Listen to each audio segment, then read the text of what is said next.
Olá, alunos! Estamos juntos mais uma vez para a aula de História. Eu sou a professora Sandra Bonfá e hoje nós vamos ver a primeira unidade de História da apostila 4, a unidade 13, que vai da página 89 à página 100. Chama o Brasil Democrático. Vamos ver nossa rotina?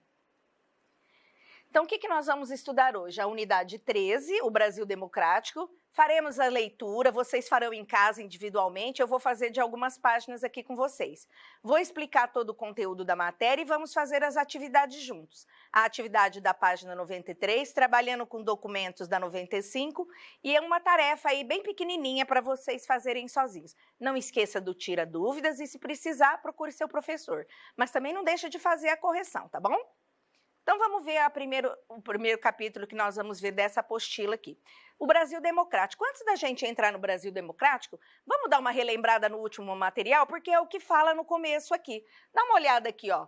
Nas aulas anteriores, você estudou duas ditaduras brasileiras. Vamos relembrar que duas ditaduras nós estamos falando? Vocês estão lembrados que quando a gente falou sobre ditadura, nós tivemos aí um período da era Vargas, com o Estado Novo, começou como democracia, depois ele foi uma pessoa autoritária, então teve a ditadura da era Vargas, e depois, em 1964, nós entramos aí num período de ditadura militar, que foi até 1985.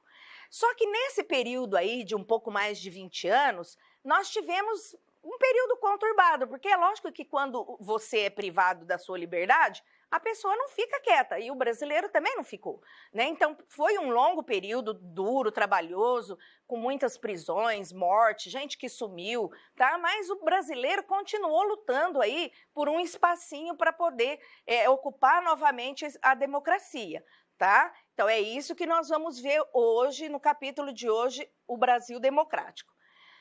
Nós vamos ver também que, com base na leitura de alguns trechos da nossa Constituição de 1988, o que ela fala sobre democracia, quais são os direitos que nós temos e se nós realmente temos esses direitos. Será que está só no papel ou será que nós temos mesmo direito a tudo que está na nossa Constituição? Mas vale lembrar que a Constituição de 1988 é a vigente até hoje. E quando nós estudamos lá sobre os direitos dos trabalhadores, nós vimos que muita coisa foi conquistada nesta Constituição de 1988.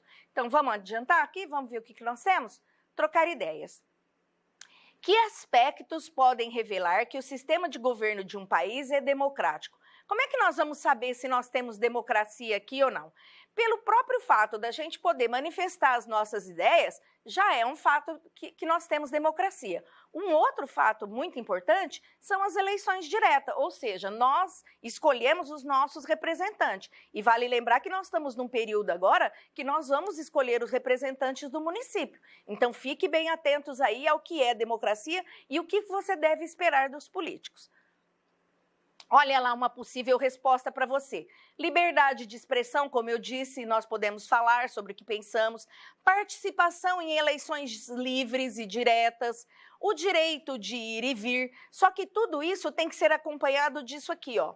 Respeito às leis em vigor, tá? Então não adianta eu falar assim, é meu direito. Se você tiver contra a lei, não é seu direito, tá bom? Nós vamos ver isso aqui hoje. Então o nosso direito termina sempre quando começa o direito do meu próximo, tá bom? Então, tem que sempre respeitar as leis. Então, na democracia, não quer dizer que é um país sem lei nenhuma, não. Tem leis que devem ser seguidas, mas nós temos direito a muitas coisas também. Dá uma olhada nessa imagem aqui. Para vocês que são novinhos, vocês não sabem o que está querendo dizer isso, ó. Fora Collor. Medicina paulista, o que tem a ver medicina paulista com fora Collor? Ó o rostinho da moça aqui pintado, fora Collor. É uma manifestação, percebe? E vamos ler a legenda aqui, ó. Manifestação pelo impeachment do presidente Fernando Collor em 1992. Os jovens que participaram foram chamados caras pintadas, pois iam às manifestações com o rosto pintado. Isso aqui não diz respeito muito a vocês que são jovens, que não viveram essa época aqui. Então, fica meio fora de contexto aí. Você está falando sobre ditadura, depois você fala de democracia, aí vem uma manifestação fora Collor. O que aconteceu com tudo isso? Nós vamos ver aqui no decorrer da nossa aula que essa manifestação fora Collor, porque o Fernando Collor ele foi o primeiro presidente eleito com voto direto após esse período da ditadura militar. Então, veja bem, quem colocou Fernando Collor de Mello lá na presidência da República foi o voto popular. Só que o povo se arrependeu, ele não era aquela pessoa que parecia ser durante a campanha e depois pediram o impeachment dele. Por que está escrito Medicina Paulista? Porque a maioria dos estudantes de faculdade é que foram para as ruas nessas manifestações chamadas cara pintada. Eles pintavam o rosto de verde e amarelo, tá? Aqui não aparece na imagem, mas a maioria das manifestações tinha rosto pintado de verde e amarelo. Aqui ela está escrito fora Collor porque era em relação ao Fernando Collor. E a palavra impeachment quer dizer que você quer tirar o direito desta pessoa que está ali. Mas ele foi eleito por voto popular. E é por isso que eu falo para vocês que vocês, alunos jovens, tem que ficar bem atento naquele que você escolhe, porque você pode se arrepender. Então, vamos lá. Observando a imagem que nós vimos agora, vamos responder isso daqui? O que vocês viram lá? Uma grande quantidade de pessoas estavam na rua carregando faixas, uma delas escrito fora Collor. O que a imagem registra? É uma manifestação. Na maioria, eles são jovens brasileiros num protesto contra Fernando Collor de Mello, que era o presidente da época. Quando é que o fato ocorreu? Está na legenda que esta manifestação foi em 1992, mas não foi o ano que ele foi eleito, tá? Quais evidências comprovam suas respostas anteriores? As informações da legenda. É sempre importante, quando a gente faz uma observação de imagem, que a gente olhe a legenda para saber exatamente sobre aquilo que está falando. Vamos lá ao que é democracia. Eu já falei para vocês nas outras aulas o que era democracia, algumas definições de democracia. Mas a palavra democracia, ela vem da Grécia Antiga e lá era usado esse termo democracia. Aqui no quadro amarelo, vocês vão ver que está escrito que no 6º ano, vocês vão estudar sobre a Grécia Antiga. E quando vocês estiverem estudando sobre a Grécia Antiga, lembra de mim, tá bom? Vocês estudam lá sobre a Grécia e vocês vão perceber que a democracia da Grécia não tem nada a ver com a nossa. Tá? Então, a palavra vem dessa ideia que era o poder do povo, porém na Grécia era de uma forma e nós utilizamos a democracia de outra forma, com participação popular sim, mas através de representantes, tá? Então, a democracia supõe que a população tem o direito de escolher seus representantes por meio de voto igualitário. O que é esse voto igualitário aqui? É que o valor do voto é igual. Então, o meu voto é igual a de um médico, o meu voto é igual a de um deputado, o meu voto é igual de todo mundo. O seu voto um dia vai ser igual dele, esse é o voto igualitário. Será que era assim há algum tempo atrás? Vamos lembrar de que a gente estudou lá na época dos coronéis, lá se era tudo igual. Então, isso é um direito conquistado, tá? Nosso voto tem valor igual. E nós vamos escolher os nossos representantes, olha lá, ó, o fato deles serem representativas. Ou seja, nós vamos escolher um governante que vai respeitar e representar os interesses da maioria. Eu grifei esse pedacinho aqui, quero que vocês grifem também. Vou ler para vocês, ó. Na democracia brasileira, o povo elege diretamente representantes para ocupar o poder executivo. Atentem para o que é poder executivo: prefeitos, governadores e presidente. Ou seja, nós vamos escolher quem vai nos representar no município, no estado e o Brasil. Também temos o poder legislativo, através do voto, vereadores pelo município, deputados estaduais no governo estadual, pelo estado, deputados federais e senadores que vão para Brasília representar o nosso estado aí lá perante o presidente. Então, se é um direito nosso de escolher essas pessoas, nós temos que escolher bem para não ter que reclamar depois. Outra coisa muito importante saber é que o voto é igual para todo mundo, mas aqui não está escrito que a escolha é pela maioria? Então, o atual presidente, o atual prefeito, o atual governador estão ocupando esses cargos porque foram eleitos pela maioria. Mesmo que eu não tenha feito esse voto, eu tenho que aceitar esta posição porque foi a maioria que decidiu. Então, o meu desejo não se sobrepõe à maioria, tá? Então, toda vez que eu votar em alguém, que eu estiver elegendo alguém, eu tenho que me responsabilizar por isso também. E se eu votei nele, eu tenho que ver as coisas certas, as coisas erradas e cobrar sobre isso. Vamos a essa imagem agora para ver o que mais compõe aqui as eleições, tá? Então, primeiramente, nós temos aqui o título de eleitor. A partir dos 16 anos, você pode exercer o direito a voto. É obrigatório, professora? Não. Aos 16 anos, você tem a opção de votar, mas a partir dos 18 anos, sim, é obrigatório. Aqui nós temos a imagem de uma urna eletrônica. Eu acredito que todos vocês já devem ter ido num dia de eleição com os pais, só para ver a urna como é, né? Como é que ela é. Então, nós colocamos o número do candidato e confirmamos o voto aqui. Ou você pode corrigir e votar em branco, tá bom?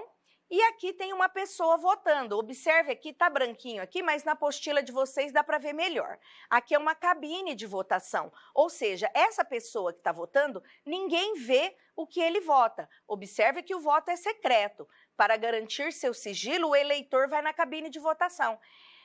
Se vocês acompanharem alguém num dia de eleição e alguém quiser ir junto ali na cabine, é proibido, tá? Muitas vezes, às vezes o mesário deixa uma criança aí com o pai para poder ver como é que faz a votação. Mas você não pode mexer na urna, somente a pessoa que detém o título de eleitor, tá bom? Outra coisa importante também que vocês vão observar é que é proibido entrar com o celular, porque não pode fotografar o voto. Vocês estão lembrados lá do tempo dos coronéis, que eles eram obrigados a pegar o comprovante de votação e entregar para o coronel, dono da fazenda? Então, isso é coisa lá do Brasil colonial, tá? Hoje em dia, seu voto é secreto, ninguém precisa ficar sabendo em quem votou. E você só fala seu voto se você quiser. Não tem necessidade disso. A democracia no Brasil agora. Então, vamos lá, grifa aqui para mim, olha, essa parte que eu grifei aqui também. Atualmente, os habitantes do Brasil vivem numa democracia representativa. Essa palavra é importante que vocês saibam. Democracia representativa é aquela que eu coloco lá a pessoa que me representa, tá?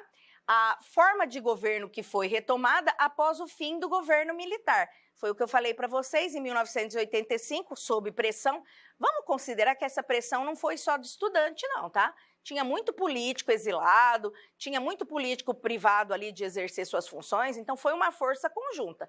E aí, eu não sei se vocês se lembram quando eu falei do governo militar que assumiu, foi acompanhado por pessoas ricas, por políticos, o próprio Estados Unidos. Então, quando perde esse apoio, ele enfraquece, aí ele tem que ceder algumas mudanças, tá? E foi aonde terminou mesmo aqui em 1985. O processo de democratização foi iniciado, olha aqui quando começou, ó, na década de 80. Então foram 5 anos de luta ali para acabar com isso, tá?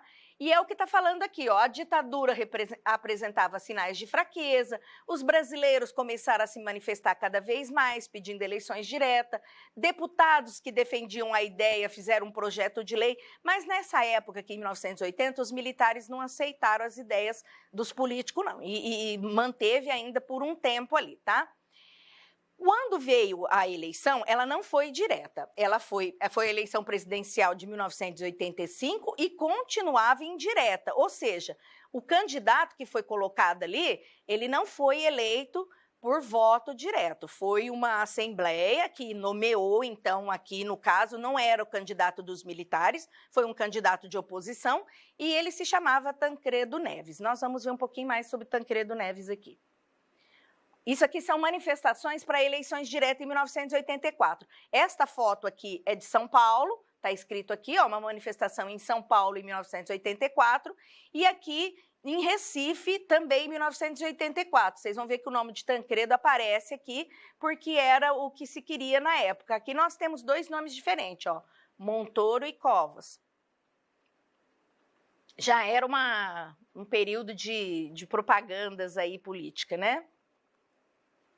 Aqui nós vamos ver um pouquinho sobre Tancredo Neves. Essa pessoinha aqui, ó, é o senhor Tancredo Neves, ao lado dele era o vice José Sarney, e vou fazendo a leitura aí devagarzinho, eu vou resumir aqui para vocês. O Tancredo Neves, ele foi eleito, como eu disse, por assembleia, então por voto indireto, em março de 1985. Em abril ele morre antes de assumir o cargo. Então quem assume o cargo foi o vice-presidente. Para quem viveu essa época, sabe que foi um período bastante conturbado, porque como Tancredo Neves não chegou a assumir, eles queriam eleições. né? Porque eles achavam que, como ele não assumiu a presidência, o vice não poderia assumir. Mas não foi isso que aconteceu. O José Sarney assume e ele vai aí até 1989. Em 1990 é eleito o Fernando Collor de Mello, que eu falei para vocês, tá? Bom, já que nós temos uma nova forma de governo, nós teríamos que ter também uma nova Constituição. Vocês estão lembrados que o Brasil passou por uma série de problemas de Constituição, inclusive uma que foi anulada pelo Getúlio Vargas, a de 1934, que ele simplesmente cancelou aquela, fez outra, a de 1937, e nós ficamos aí então com uma Constituição cheia de emendas, porque veio o governo militar depois, tiveram os atos institucionais, os AIs, né, que eu falei para vocês na aula passada. E aí forma-se, então, uma votação para que elegesse os deputados que fariam a nova Constituição.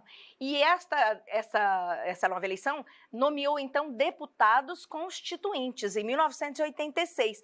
Em 1988, fica pronta aí, bonitinha, a nossa atual Constituição, que é essa daqui, segurada aqui por Ulisses Guimarães, que foi um deputado muito famoso aqui, morreu também de acidente, nunca mais se achou, tá? Mas a Constituição permanece, é a que nós temos até hoje. E faça as contas aí comigo, em 1988 nós temos 30 anos aí de Constituição, será que ela está atualizada?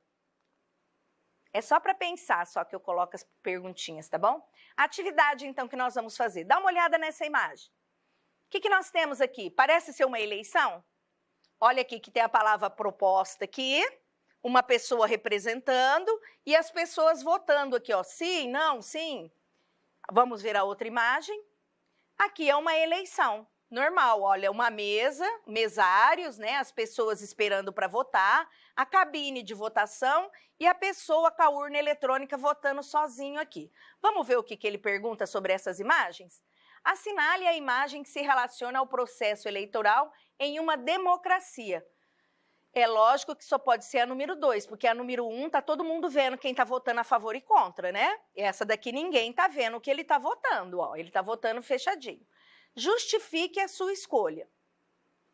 A imagem 2, porque ela retrata uma democracia representativa. É aquela história do sigilo do voto, tá? Ele escolhe quem ele quiser, ninguém tá ali influenciando o voto dele.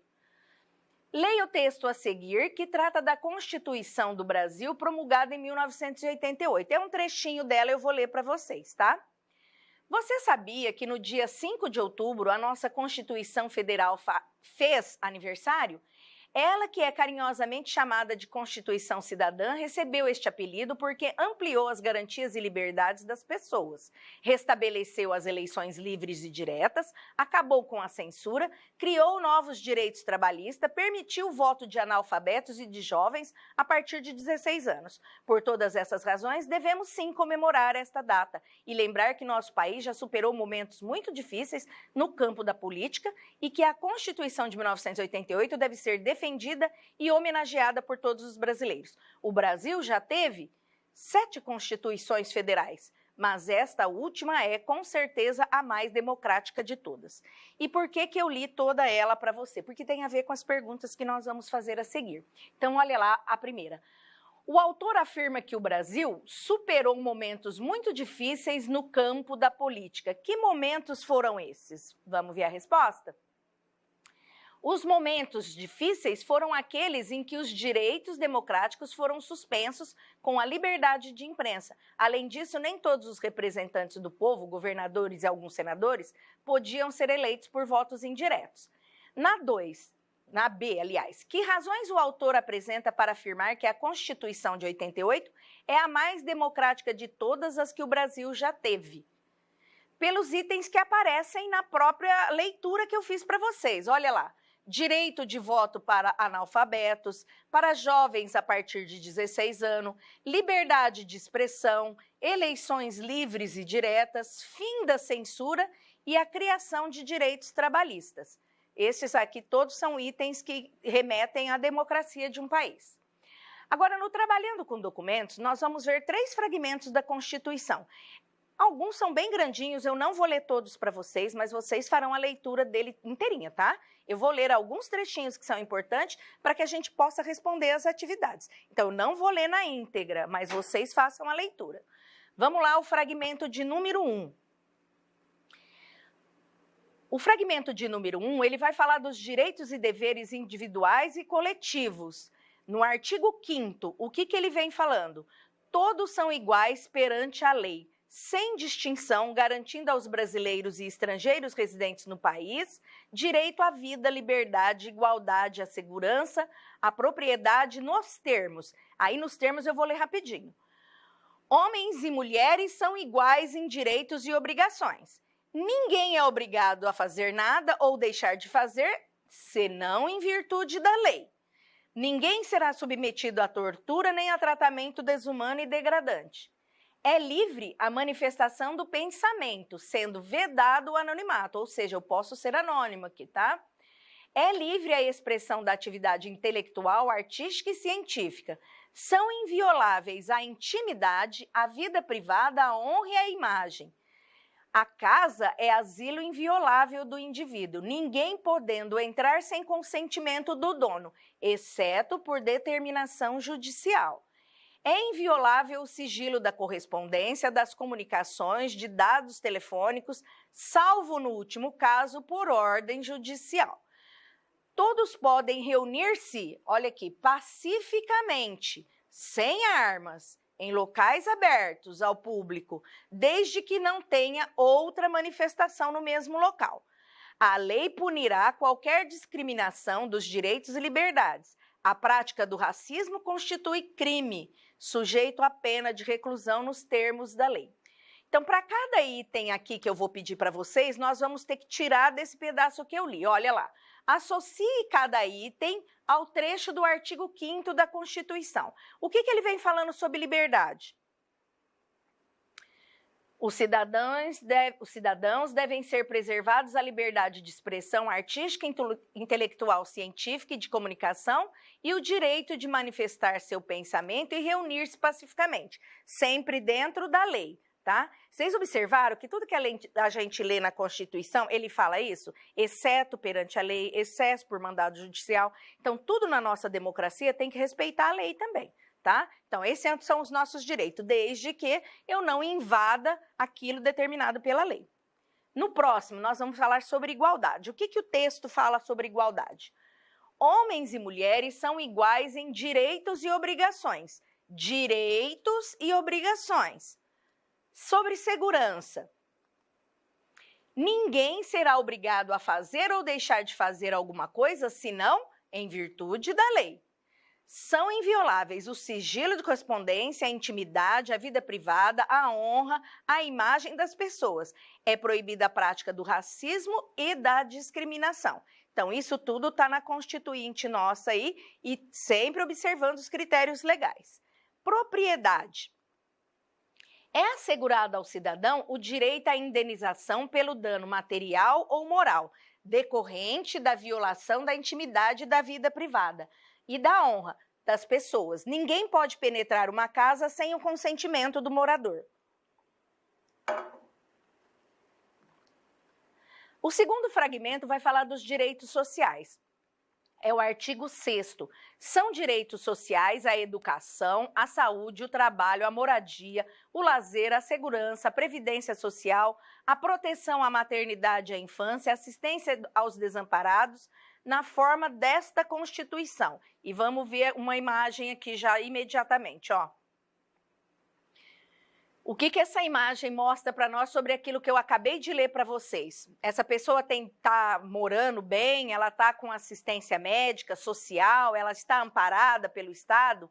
Infelizmente, tudo aquilo que nós temos como direito nem sempre são atendidos, tá? Por vários motivos, né? Nós não sabemos o motivo desta pessoa, mas o que nós podemos ver pela imagem é que ela está desamparada pelo Estado. E às vezes ela está desamparada por desejo dela mesma, tá? Muitas vezes as pessoas moradoras de rua, elas são procuradas pela assistência social e elas não querem sair da rua. Então nós não podemos julgar só pela imagem, mas aquilo que a gente vê aqui é que essa pessoa não tem o amparo de moradia e nem de assistência social. E é o que ela vai perguntar aqui para mim, ó. Há alguma contradição entre o que se vê na imagem e os direitos sociais apresentados no texto da Constituição brasileira? Justifique a resposta. Vamos ver a resposta? Sim. Embora o cidadão brasileiro tenha direitos sociais garantidos pela Constituição, na prática nem todos são atendidos. Na imagem é possível perceber que o direito à assistência aos desamparados, à educação e moradia, entre outros, não atinge a todos os cidadãos. Como eu disse para vocês, nós não podemos julgar só pela imagem, porque hoje nós, infelizmente, vivemos um mundo em que a gente vê muitas pessoas envolvidas com a droga. E as pessoas que se envolvem, infelizmente, com este mal, acabam aí nessa situação de desamparo e não é porque a família ou o Estado não querem ajudar. Às vezes a própria pessoa não quer ajuda, tá? Mas não nos cabe julgar também nesse ponto. Fragmento 3 agora. Ele vai falar sobre a família, a criança, o adolescente e o idoso. No artigo 227, eu quero que vocês observem uma coisa sempre aqui, olha. O que vem em primeiro lugar? É dever da família. É sempre a família que vem em primeiro lugar na nossa Constituição. Então, é dever da família, da sociedade e do Estado assegurar à criança e ao adolescente com absoluta prioridade o direito à vida, à saúde, à alimentação, à educação e o lazer, além de colocá-los a salvo de toda forma de negligência, discriminação, exploração, violência, crueldade e opressão. Os pais têm o dever de assistir, criar, educar os filhos menores e os filhos maiores têm o dever de ajudar e amparar os pais na velhice, carência ou enfermidade. No artigo 230, novamente, a família. A sociedade e o Estado têm o dever de amparar pessoas idosas, assegurando sua participação na comunidade. Aos maiores de 65 anos é garantida a gratuidade em transportes coletivos. Vocês veem aí que a Constituição nossa traz a importância da família sempre em primeiro lugar, com o apoio da sociedade e o apoio do Estado. Tá? Vamos ver as imagens que nós temos aqui. Olha a primeira imagem, o que é? Parece ser uma manifestação, né? Tem cartaz, pessoas levantando os braços, alguém discursando aqui, então é uma manifestação popular. Tem armas aqui? Não tem, né? É uma manifestação pacífica, sem armas. E aqui do lado, o que nós temos? Um senhor de idade na cadeira de rodas, o que parece ser sua família. E a família está amparando. E o que pede aqui? Para nós colocarmos DI quando for direito e DE para quando for dever. Então, na primeira, nós temos DI, porque é um direito do cidadão se manifestar pacificamente em locais abertos, e é um dever da família cuidar dos seus idosos. Acabou a nossa aula, hora da tarefa. Bom, na tarefa nós temos alguns textos aqui, eu não vou ler os textos para vocês, vocês vão ler sozinhos e responder sozinhos. Eu vou ler um pedacinho porque eu vou responder uma questão para ajudar, tá? Então, o comecinho desse texto aqui, ó, os caras pintadas. O movimento dos caras pintadas marcou o ano de 1992. Movidos pela ética e pelo patriotismo, os estudantes de todo o Brasil pintaram o rosto de verde e amarelo, vestiram-se de preto e tomaram as ruas para exigir o impeachment do presidente Fernando Collor de Mello. Bonito, né? Democrático. Então, vamos lá, a primeira pergunta. Reflita sobre o que você leu no texto e apresente uma hipótese para o fato dos jovens terem usado as cores verde e amarelo. Por que eles usaram verde e amarelo?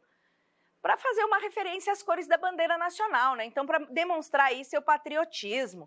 E aí vocês vão responder as outras questões aqui. Na número 2, o Tancredo Neves e seu vice José Sarney foram eleitos de forma indireta.